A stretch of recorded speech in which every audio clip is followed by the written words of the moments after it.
Hello mga idol, please like, share and subscribe for more novel stories to uploads. Harvey Yorks, nagkamali kayo ng inapi. Kabanata 41, mukhang nalaman na ni Zack ang katotohanan. Tama nga yan. At baka ganun, wala nang ibang posibilidad. Kung hindi, paano natin maipapaliwanag na mukhang tunay ang kontrata? Pero napakatanga nila, hindi nila naisip na malalantad ang kanilang kasinungalingan kaagad. Oo. Maaaring ito ang nangyari, Senior Zimmer, papuntahin sila dito, nang malaman natin ang katotohanan dito. Totoo yan. Mahabang panahon na nating alam na ang live-in son-in-law na iyon ay isa lamang walang silbing tao, hindi ko inaasahang nagpunta siya roon at naging magnanakaw. Isa pa, paanong nag-uwi si Mandy ng pekeng kontrata? Isang malaking kahihiyan ito para sa mga Zimmer. Inulit ng mga tao mula sa mga Zimmer ang sinabi ng iba. Sumusobra na si Mandy, $50 million na investment ito. Marami sa atin ang maaaring makakuha ng maraming benepisyo at magkaroon ng marangyang buhay sa hinaharap dahil doon. Ang kapal ng mukha niyang magdala ng isang pekeng kontrata at lokohin tayo. Tama lang, na maparusahan siya ng matindi. Ang mukha ni Senior Zimmer ay walang ekspresyon sa oras na iyon, inilabas niya ang kanseladong kontrata at tiningnan ito, malamig niyang sinabi, sabihan si Lillian na papuntahin sila lahat dito sa bahay, kung hindi nila tayo mabibigyan ng makatwirang paliwanag ngayon, pwede natin silang itakwil mula sa angkan ng mga Zimmer. Marami sa mga Zimmer ang nagkatinginan sa isa't isa at paulit-ulit na yumuko tanda ng pagsang-ayon sa sinabi ni Senior Zimmer, mabuting bagay iyon, kung wala na si Mandy sa kanilang pamilya, maaari silang makakuha ng mas malaking bahagi ng mga pag-aari, matagal na nilang gustong itakwil si Mandy mula sa kanilang pamilya, at nadagdagan pa iyon ng pagkamuhi sa kanya ng pakasalan ang bastardo at walang silbing si Harvey. Sa York Enterprise, halos nabasa na ni Harvey ang lahat ng mga importanteng dokumento sa kumpanya sa loob ng 2 araw. Ang York Enterprise ay isang investment company noong una, ngunit ang kanyang pinsan si Bell ay maraming ginawang pagbabago at walang kwentang investment noon, malaki ang nawala sa kumpanya dahil sa kanya, hindi rin niya pinalakad ng maayos ang kumpanya, at ang kitang nakuha nila noong nakaraang taon ay mas mababa sa $15 million. Ang ganoong kita ay itinuturing na mababa para sa isang kumpanyang nagkakahalaga ng $1.5 billion. Sa kabutihang palad, nang maluklok si Harvey bilang presidente, kinansela niya ang ilan sa mga kontratang hindi pa natupad, mula noon ay nakaranas ng pagkalugi ang kumpanya, isa pa, kailangan na nila maging mas maingat sa mga investments. Pahapyaw na binasa ni Harvey ang lahat ng mga investment projects. Sa katunayan, maliban sa proyektong shopping center ng mga Zimmer, ang isa pang medyo makabuluhang proyekto ay ang Automotive City.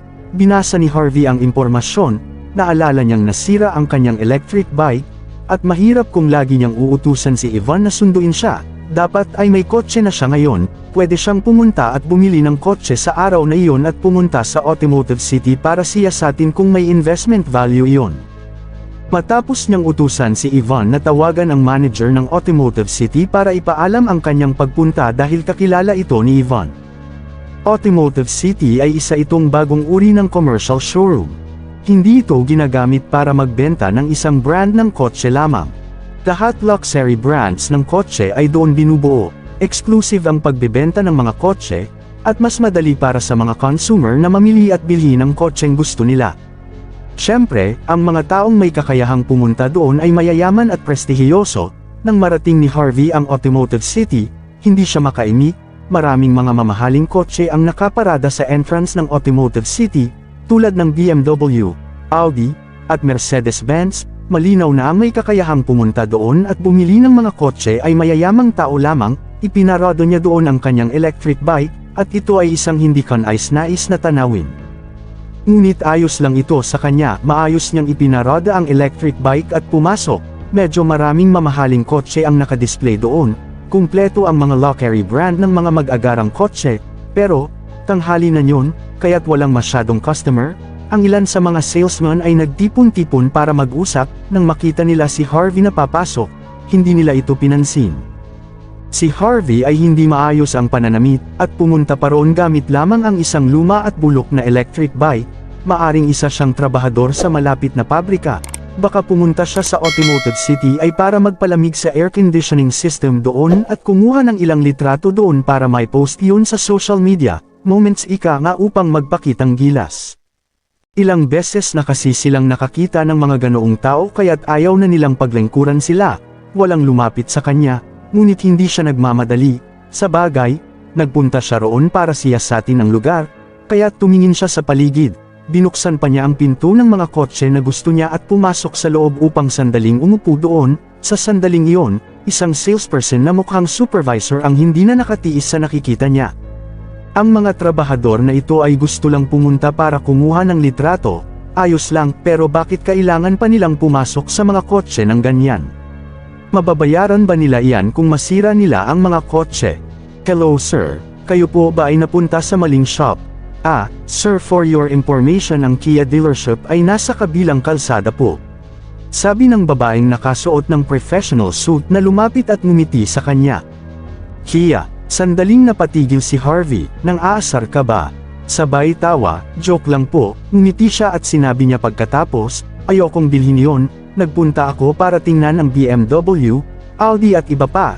Tinitingnan ko kung alin sa mga ito ang maganda sa aking paningin, at yun ang gusto kong bilhin sakaling mayroon akong mapili, may nakita ka na bang maganda sa mata mo?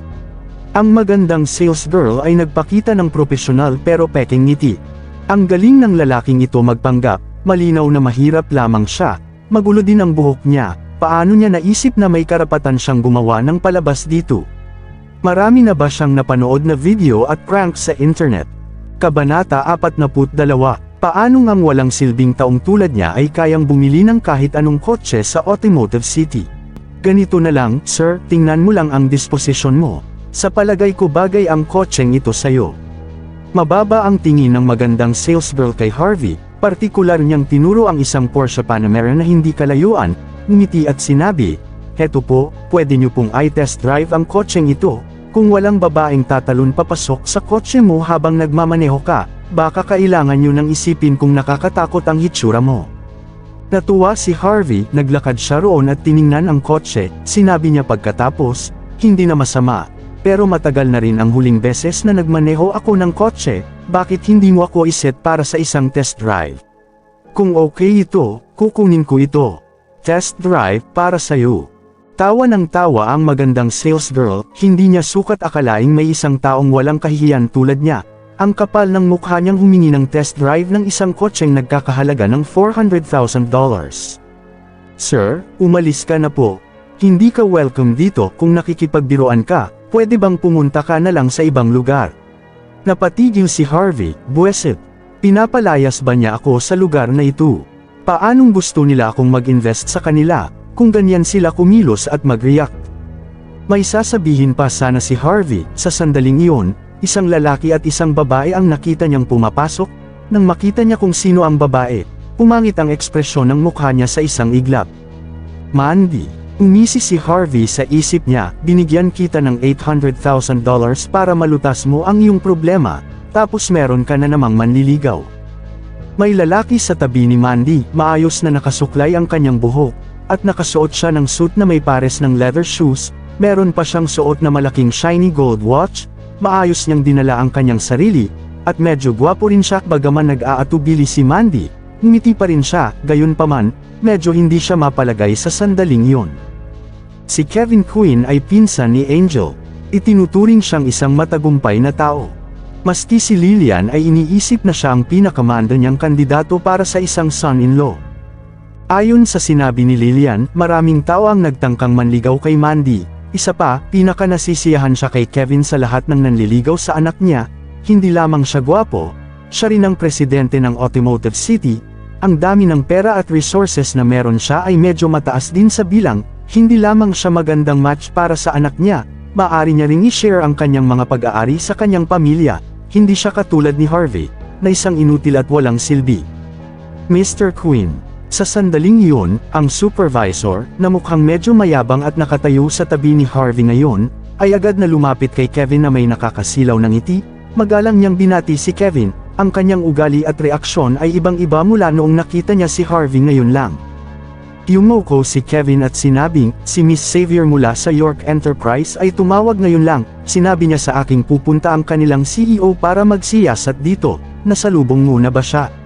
Agad na sumagot ang sales girl, hindi pa po.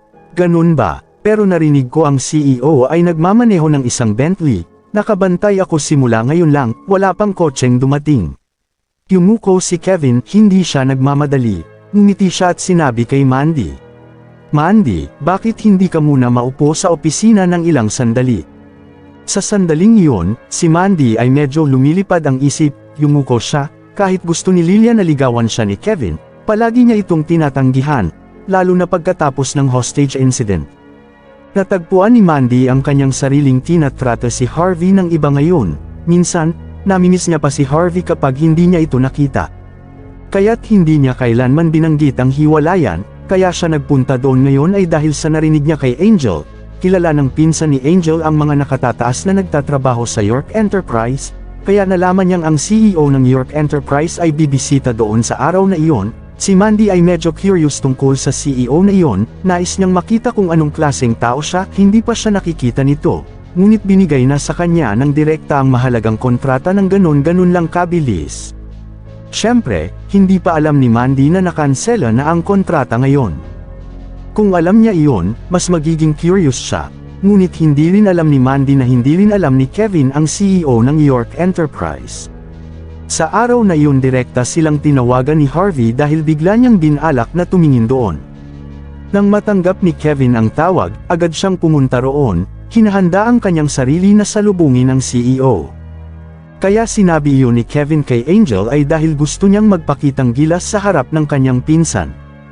Nais niyang ipakitang siya ay may kakayahang mapabuti ang kanyang katayuan at pagkakakilanlan, kung kaya, ginamit niya ang pagkakataong iyon para mapalapit kay Mandy. Sa sandaling iyon, kinutya ni Harvey ang sarili niya, wala siyang balak sumuko, ngunit diretso siyang lumakad doon. Si Mr. Quinn. Hindi ba siya ang ilang beses tumawag at nahihiyang humingi sa York Enterprise ng investment? Parang siya si Mr. Quinn. Nako, bakit hindi ka pa umalis? Inis na inis ang supervisor nang makita si Harvey na naglalakad papunta sa kanila. Wala bang self-awareness ang trabahador na ito? Tumingin si Kevin kay Harvey, naisip niyang si Harvey ay ang uri ng manggagawang pupunta doon para kumuha ng litrato at i-post sa Moments, kaya't maya-maya ay kumunot ang noo niya at sinabi, hindi ba matagal na kitang sinabihan tungkol dito? Dapat sa pintuan pa lang ay hinaharang mo na siya, bakit mo siya pinapasok? Ni hindi niya kayang bumili ng bulong. Isa pa, malapit nang dumating ang bagong CEO ng York Enterprise, narinig kong ang CEO ay bata pa at may kakayahan, kung mainis siya sa mga taong katulad niya, kaya mo bang panagutan yun? Kabanata 43. Alright. Sasabihan ko siya Mr. Quinn na lumayas siya agad. Mabilis na yumuko ang supervisor, pagkatapos ay tumalikod siya at galit na inirapan si Harvey, at nagsalita ito, Sir, umalis ka na ngayon, hindi ka welcome dito, kung hindi mo alam kung paano umalis, ipapa-escort ka namin sa mga security guard. Ayaw ni Harvey na maistorbo siya, humakbang lang siya at tiningnan si Mandy na nakatayo sa harapan niya. Harvey, bakit ka nandito? Bumalik ang ulirat ni Mandy ngayon lang. Nang makita niya si Harvey, bahagyang nang inag ang magandang figure niya. Napuno siya ng galak at awkwardness sa sandaling iyon. Kahit siya ay nagtataka kung bakit mayroon siyang mga ganitong nararamdaman. Malinaw na ramdam niya ang pagiging superior sa harap ni Harvey dati. Ngayon sa di malamang dahilan, malugod sa kanyang mata ang makita si Harvey. Ngayon ay madalas na siyang nalulungkot kapag hindi niya siya nakikita. Ang mahalaga ay, medyo nailang at nag-aalala siya nang makita siya ni Harvey na may kasamang ibang lalaki. Natatakot siyang baka magalit ito, medyo natuliro si Mandy sa mga ganong pakiramdam.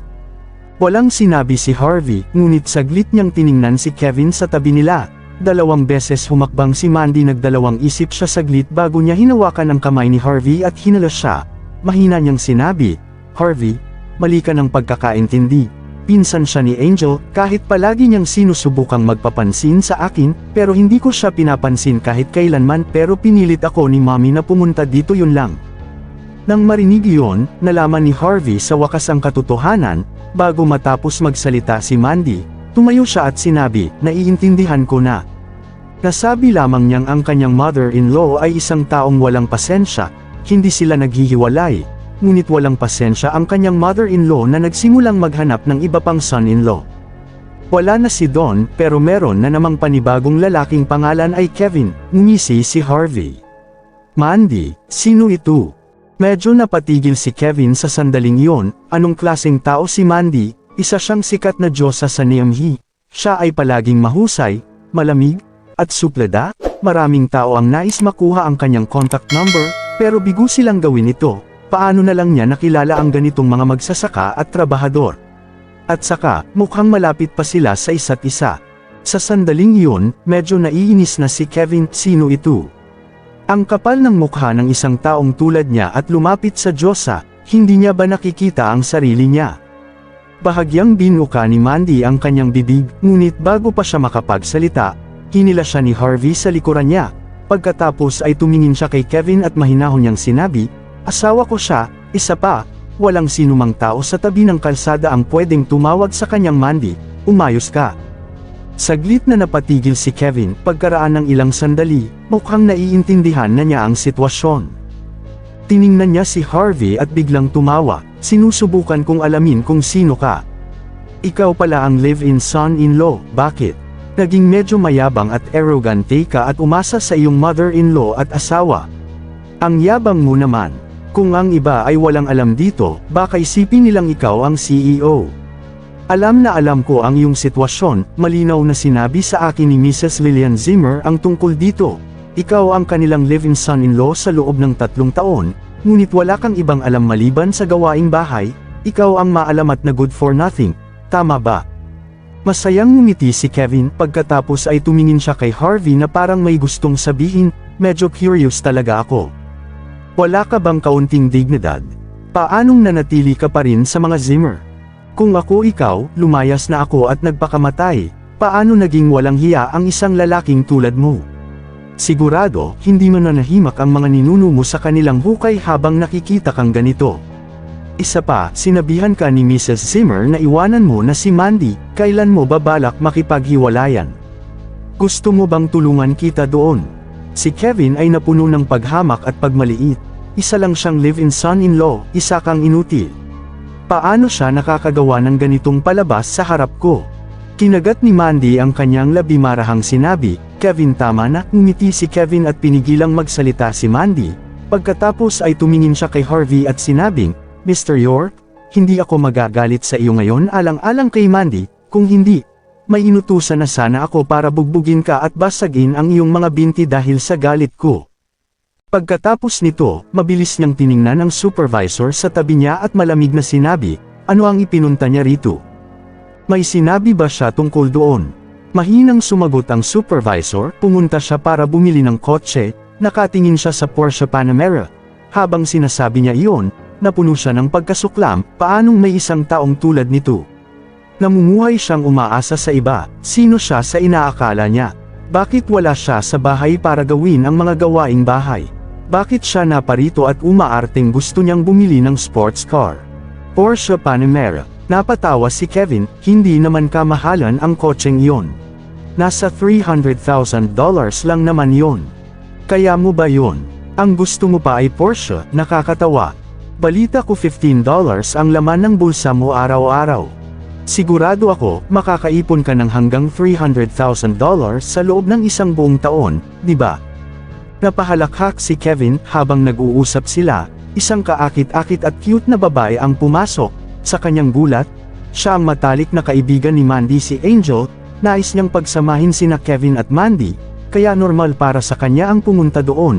Sumenyas siya kay Mandy mula sa malayo, nang makarating siya sa pinto. Di nagtagal ay nakita niya si Harvey bago pa siya makapagsalita, napuno siya ng pagkasuklam.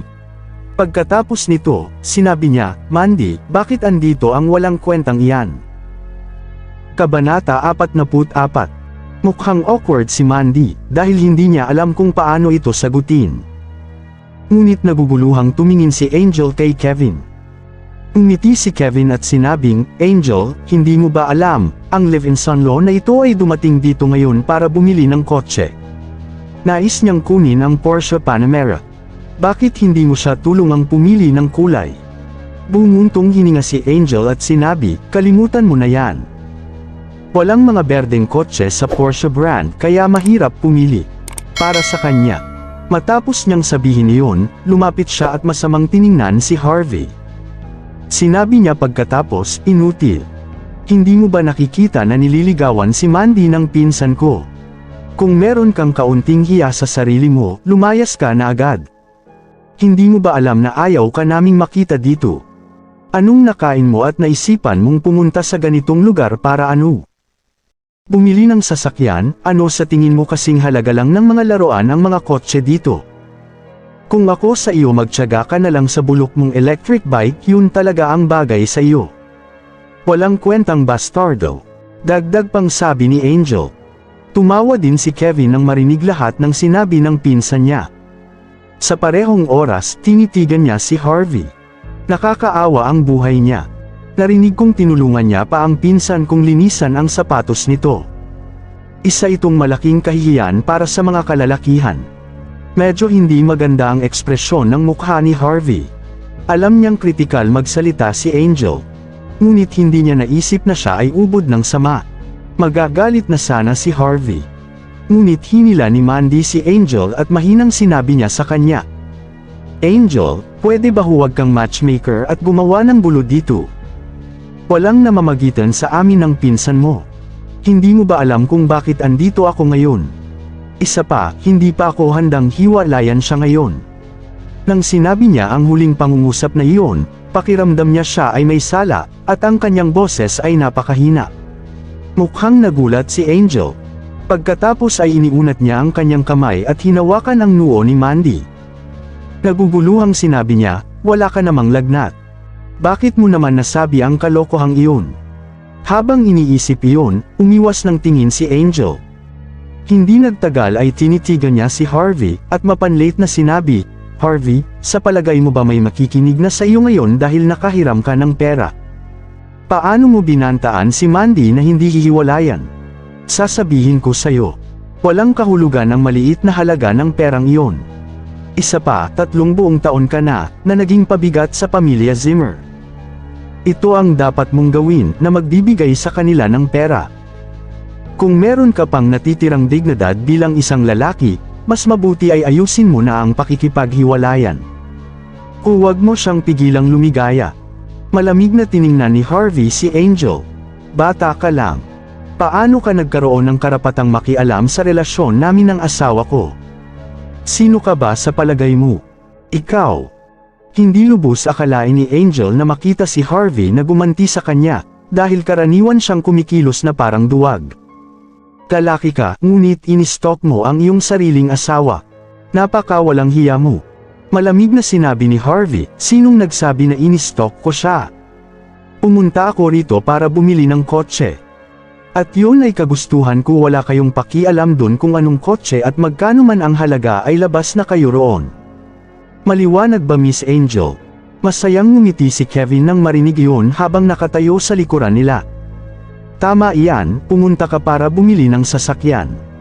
Ngunit huwag mo nang isipin ang tungkol sa Porsche. Kahit kaya mong bumili ng Audi sa tabi niyon.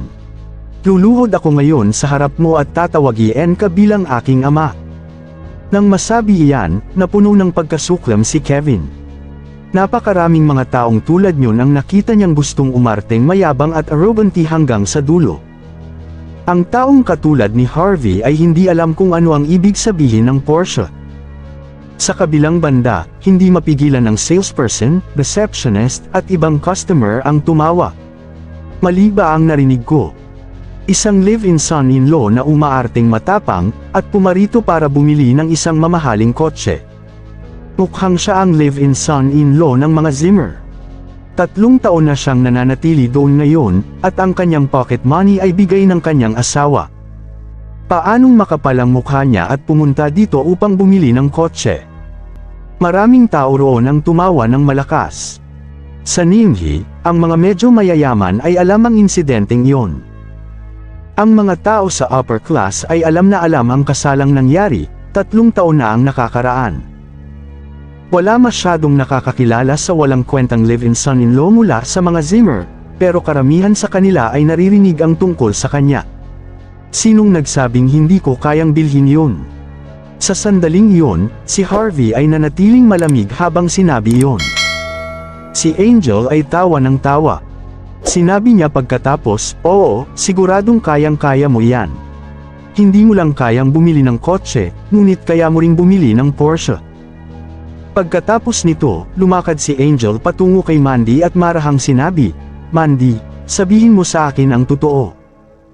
Inistalk ka ba ng inutil na ito at pinanood ka habang nakikipagkita sa pinsan ko? Pinagbantaan ka ba at humingi ng sustento sa iyo?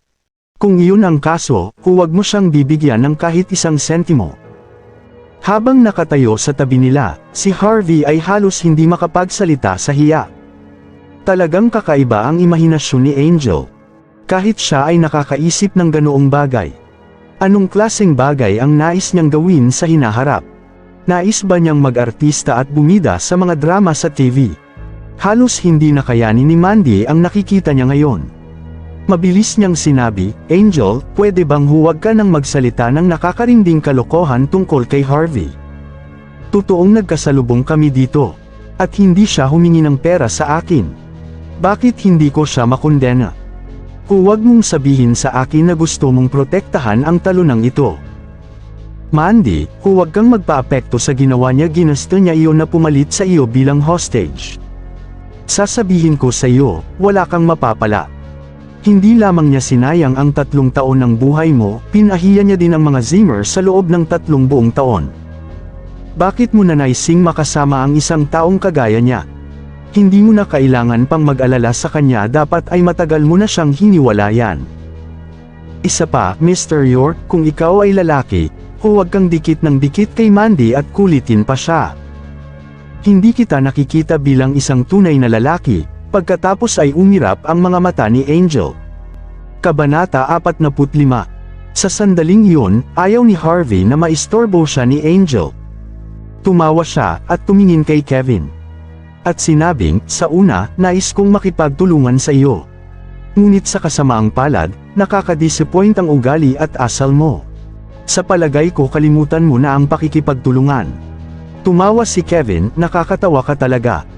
Pagkatapos ay tinuro niya si Harvey at sinabi, alam mo ba kung ano ang kooperasyon? Ilang nobela na ba ang nabasa mo? Sa palagay mo ba ang ibig sabihin ng kooperasyon ay isang nakakaawang kotse? Mukhang hindi mali si Mrs. Zimmer sa kanyang pananaw sa iyo. Isa ka talagang kaawa-awang taong may mataas na ego. Hindi ka mas mahusay kaysa ninuman kapag pinagyayabang mo ang iyong sarili. Paprangkahin kita. Kung talagang lalaki ka, bilisan mo at lumayas ka. Huwag mong ipahiya si Mandy dito. Hindi ko na kayang makita ng ganito. Si Kevin ay napuno ng paghamak. Si Angel, na nakatayo sa tabi nila, ay walang tigil sa kakatawa. Isang malaking kahihiyan ang live-in son-in-law na ito sa lahat ng mga kalalakihan. Tama na, Harvey. Sumosobra ka na. Wala akong oras makipaglokohan sa iyo dito. May isang seryosong bagay pa kaming kailangang pag-usapan ni Mandy mamaya. Umalis ka na. Malinaw na ubos na ang pasensya ni Kevin at tiningnan niya ang kanyang golden watch, tanda na may oras pa sila para sa mas mahalagang appointment. Umiti si Harvey. Sinabi niya pagkatapos, Mr. Quinn, hindi muna ako kailangang palayasin, kusa na akong aalis. Pero lumuhad ka at magmakaawa sa akin, kung manatili ako o aalis ako mamaya. Mabilis na tiningnan ni Harvey si Kevin. Parang hindi alam ng taong ito kung sino ang kausap niya ngayon. Sa kasalukuyan, hindi ko alam kung gaano karaming tao sa buong NME ang umiiyak, sumisigaw, at nagmamakaawa sa aking mag-invest sa kanila. Isa pa, ang automotive city na ito ay lubog sa utang. Kung tatanggi akong mag-invest sa kanila, wala pang kalahating taon ay tiyak kong malulugi sila. Harvey, may kakilala akong espesyalista sa psychiatry sa City Hospital. Kailangan mo ba ng tulong ko para magkaroon ng appointment? Bakit hindi ka nalang pumunta at makipagkita sa psychiatrist? Wala ka nang kailangang gawin pa. Hayaan mo ang mga doktor na magpasok ng needle sa utak mo para may lumabas na tubig. Tingnan natin kung magagawa mo pang managinip ng gising. Hindi na mapigilan ni Kevin ang sarili at tumawa ito ng malakas.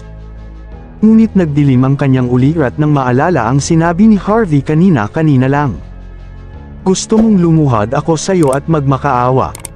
Kung talagang may isang araw na ganyan, yuyuko ako sayo at sasambahin kang parang Diyos. Tatawagin din kita bilang aking ama. Lumayas ka. Kung ganon, kailangan mong tandaan ang sinabi mo. Pinakakinagagalitan ko sa lahat ang mga taong hindi tumutupad sa kanilang mga pangako. Umiti si Harvey. Pagkatapos ay tumalikod siya at lumayo. Mandy, huwag ka nang mag-alala sa baliw na iyon. Pero bibigyan kita ng payo. Kailangan mo na siyang hiwalayan kaagad. Sira ulo ang taong kagaya niya.